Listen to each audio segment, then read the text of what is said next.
తర్వాత సార్ ఇప్పుడు కొంతమంది ఎక్కువ మంది ఈ మధ్యన మోకాళ్ళ నొప్పులు ఉంటే ఎవరో 70 ఇయర్స్ 80 ఇయర్స్కి వచ్చేదని అనిపించేదండి. మోకాళ్ళ నొప్పులతో బాధపడుతున్నారు చిన్నపిల్లలు కూడా. ఏంటి సార్ ఎలాగా? అదే ఇప్పుడు వెరీ సింపుల్ క్వశ్చన్. మదర్ ఆరోగ్యంగా ఉంటే పిల్లలు ఆరోగ్యంగా పుడతారు. Healthy mothers can produce healthy babies. ఇప్పుడు మదరే ఆరోగ్యంగా లేదు.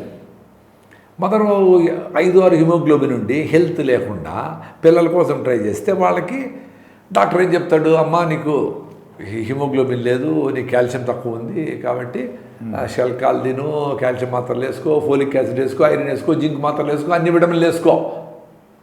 సో అన్ని విటమిన్లు వేసి పెంచిన బిడ్డ ఆరోగ్యంగా ఎట్లుంటాడు? వాడి week bones, week metabolism, week body parts అన్నీ వీక్గానే ఉన్నాయి. సో 4 కిలోలు ఉంటాడు వెయిట్ ఏమో, వాడికి యాక్చువల్గా స్ట్రెంగ్త్ లేదు. అదే కష్టపడి పని చేసే వాళ్ళకి, ఎండలో తిరిగే వాళ్ళకి, న్యాచురల్ ఫుడ్ తినే వాళ్ళకి 2.5 కిలో బిడ్డ పుట్టినా వాడు ఆరోగ్యంగా ఉంటాడు. వీళ్ళకి యూరియా డిఏపి వేసి పెంచిన పంటలు ఎట్లుంటాయో చూడడానికి అట్లుంటాయి, ఒక గాలివాన పడిపోతాయి. అట్లా ఈ పిల్లలు కూడా వీక్గా ఉండే పిల్లలు 4 కిలోల బరువు ఉన్నా వాళ్లకు హెల్త్ ఉండదు. సో వాళ్ళకి మోకాళ్ళ నొప్పులు చిన్నప్పుడే వస్తాయంటే మదర్సే సరిగా లేదు. సో పుట్టినప్పటి నుంచి వాడికి జంక్ ఫుడ్డే ఇచ్చిరి, కేకులు కట్ చేసిరి, చెత్త పెట్టిరి, కూల్ డ్రింక్స్ ఇచ్చిరి, ఐస్ క్రీములు పెట్టిరి.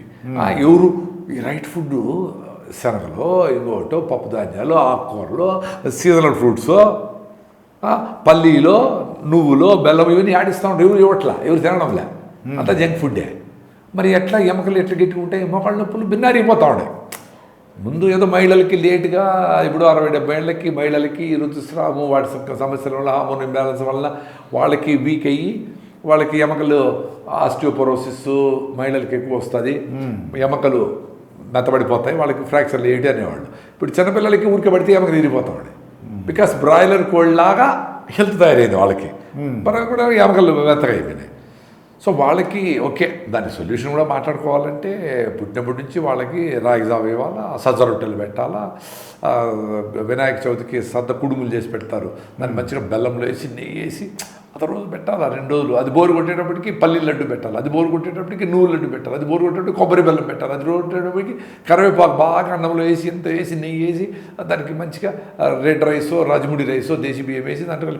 సో అట్లా టేస్ట్లు మారుతా మంచి ఫుడ్ పెట్టి వాడికి ఎక్స్పీరియన్స్ ఉండి వాడి హెల్త్ ఇంప్రూవ్ అయ్యి వాడి కళ్ళు స్కిన్ బ్రైట్ అయ్యి వాడి హిమోగ్లోబిన్ 12-13కి వస్తే వాడికి మీరు చెప్పిన ఏ సమస్యలు ఉండవు. మోకాళ్ళ నొప్పులు ఏముండవు, మోకాళ్ళ నొప్పులు ఉండవు. మనం ఏం మాట్లాడుకుంటే అవన్నీ ఏముండవు. వెంట్రుకలు తెల్లగా కావడము, కళ్ళ చుట్టూ నల్లగా కావడము ఏది ఉండదు.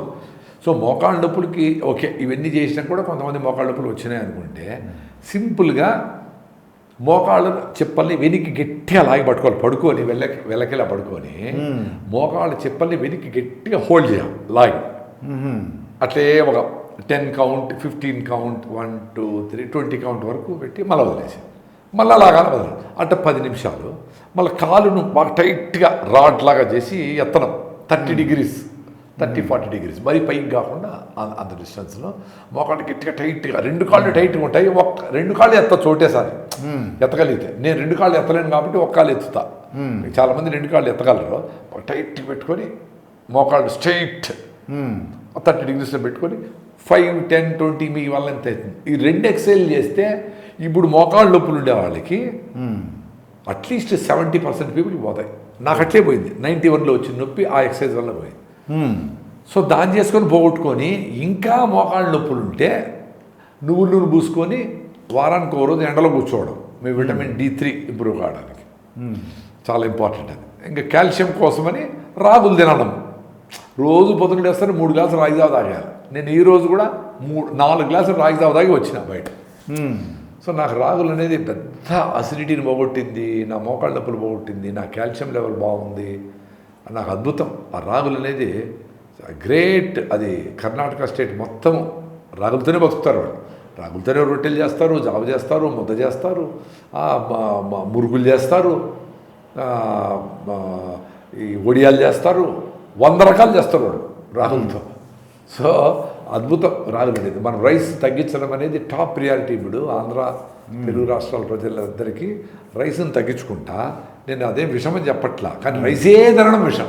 అది కంటిన్యూగా పొద్దున ఇడ్లీ దోశ మళ్ళీ మధ్యాహ్నం రాత్రి మిగిలితే మళ్ళీ పొద్దున పులిహార చేసుకొని అటు రైస్ తినడం అనేది కరెక్ట్ కాదు. దానికి మీరు డెఫినెట్గా జొన్న రొట్టెలు ఒక 2 రోజులు, సద్ద రొట్టెలు 2 రోజులు, రాగి జావ పొద్దున్నే, ఇవి రాగి రొట్టెలు, రాగి ముద్ద, ఇవి కూడా వారంలో ఈక్వల్గా రైస్ ఎన్నిసార్లు తింటారు అన్నిసార్లు జొన్నలు తినండి, రాగి తినండి, అంతే. అదే పెద్ద ఫార్ములా నేను కాదు. ఇంకా లావు ఉండే వాళ్ళకు అరికెలు సామలు కూడా ఒక పూట తినండి, వారంలో 2 సార్లు 3 సార్లు అరికెలు సామలు తినండి, ఇవి తినండి. ఏది తిన్నా బ్యాలెన్స్డ్గా ఉండాలి. ఒకటే అన్ని షిఫ్ట్ అయిపోయి మిలెట్సే తిని ఎక్కువ సన్నగా అయిపోయి ప్రాబ్లమ్స్ వచ్చిన వాళ్ళు కూడా ఉన్నారు. కాబట్టి ఎక్కువ సన్నగా అయిపోయేది కూడా ప్రాబ్లమే.